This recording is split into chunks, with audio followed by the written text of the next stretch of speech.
வணக்கம். டாக்டர் சாலை சரிதா அருண்குமார். நல்ல ஹாட்டான கிளைமேட், சம்மர் டைமு. இந்த நேரத்தில் பாடியில் ஃப்ளூயிட் பேலன்ஸ் எப்படி, தண்ணி குடிக்கிறது எப்படி, தண்ணியை பேலன்ஸாக பாடியில் வச்சுக்கிறது எப்படிங்கிறது தான் இந்த வீடியோ. நார்மலான ஹியூமன் அடல்ட் ஒரு நாளைக்கு 2லேருந்து 2.5 லிட்டர் தண்ணி வரைக்கும் குடிச்சிக்கலாம். கொஞ்சம் அதிகமான ஹாட்டான கிளைமேட்டில் 3 லிட்டர் தண்ணி வரைக்கும் நம்ம குடிச்சிக்கலாம்.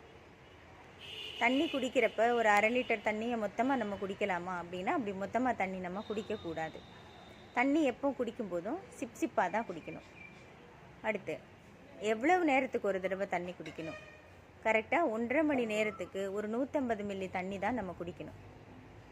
சாப்பிடும்போது நம்ம தண்ணி குடிக்கலாமா? சாப்பிடும்போது கண்டிப்பாக தண்ணீர் குடிக்கக்கூடாது. சாப்பிட்றதுக்கு 1/2 மணி நேரத்துக்கு முன்னாடியே தண்ணி குடிக்கிறத நிறுத்தியிருக்கணும். சாப்பிட்டு 1/2 மணி நேரம் கழித்து தான் அப்புறமா நம்ம தண்ணி குடிக்கணும். இப்போ காலையில் நாம் 6 மணிலேருந்து 9 மணிக்குள்ளாக ஒரு 300 ml தண்ணி நம்ம குடிச்சிக்கலாம். காலையில் குடிக்கிற தண்ணி எதற்கு யூஸ்ஃபுல் அப்படின்னு பார்த்தீங்கன்னா, காலையில் மண்ணீரல், வயிறு இந்த பகுதிகளை ஆக்டிவேட் பண்ணுறதுக்கு நம்ம வார்ம் வாட்டர் குடிக்கணும்.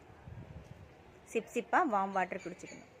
மிட் டேயில் 10லேருந்து 12 மணிக்குள்ளாக நாம் குடிக்கிற தண்ணியோட அளவும் அதே மாதிரி 300 ml தண்ணி தான். இந்த நேரத்தில் நம்ம உடம்புல இருக்கக்கூடிய ஹீட்டை பேலன்ஸ் பண்ணுறதுக்கு இந்த தண்ணி உதவியாக இருக்கும். அடுத்து மத்தியானம் 2 மணிலேருந்து 4 மணிக்கு வரைக்கும் தான் ரொம்ப ஹீட்டான ஒரு சென்சேஷனான டைம் நம்ம பாடிக்கு. ஹைட்ரேஷன் அதிகமாக தேவைப்படுற நேரம் இதுதான், 2 மணிலேருந்து 4 மணி வரைக்கும். அப்போ இந்த டைமில் நாம் எடுத்துக்கக்கூடிய தண்ணியோட அளவு 400 மில்லி தண்ணி வரைக்கும் இருக்கலாம். ஒரு 200 மில்லி ஒரு தடவை, அப்புறம் ஒரு 200 மில்லின்னு 4 மணிக்குள்ளே நம்ம 400 ml தண்ணி குடிச்சிக்க முடியும். அடுத்து ஈவினிங்கில் நைட் வரைக்கும் ஒரு 7:30 வரைக்கும் நாம் எடுத்துக்கிற தண்ணியோடைய அளவும் பார்த்திங்கன்னா 300 ml தான். 8:30க்கு பிறகு இரவு கண்டிப்பாக 150 mlக்கு மேலே எடுக்கக்கூடாது. ஏன் அப்படின்னா, அந்த நேரத்தில் கிட்னிக்கு ஓவர்லோட் நம்ம கொடுக்கக்கூடாது. இரவு தூங்கும்போது அது ஒரு டிஸ்டர்பன்ஸாக இடையில முழிப்பு தட்டுற மாதிரியாக இருக்கும். அப்போ இடையில ஸ்லீப்பை டிஸ்டர்பன்ஸ் பண்ணுற மாதிரியும் கிட்னிக்கு ஓவர்லோடு கொடுக்குற மாதிரியும் நைட் டைமில் நாம் தண்ணீர் குடிக்க கூடாது. கண்டிப்பாக 150 ml தான். சரி, அப்போ 10-11 மணி வரைக்கும் இருந்தோன்னா அப்படி இருக்கக்கூடாது. 9:30க்கு எல்லோரும் தூங்கிடணும்.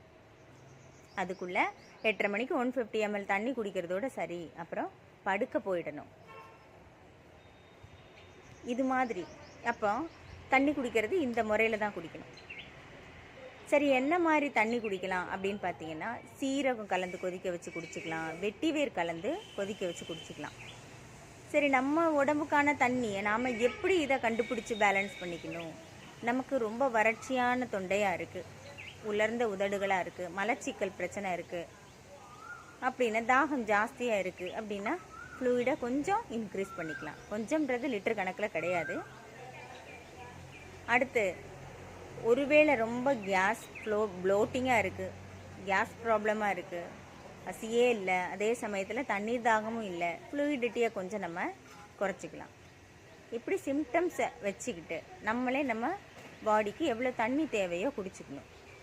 சரி, இதே தண்ணியில் நம்ம கோல்டு வாட்டர் குடிக்கலாமா? கண்டிப்பாக கோல்டு வாட்டர் குடிக்கவே கூடாது. இந்த ஹாட்டான கிளைமேட்டில் எல்லோரும் கோல்டு வாட்டர் குடிக்கிறாங்க. கோல்டு வாட்டர் கண்டிப்பாக குடிக்கக்கூடாது. அதனால் ஏற்படக்கூடிய விளைவுகளையும் நாம் ஒரு வீடியோவில் பார்க்கலாம்.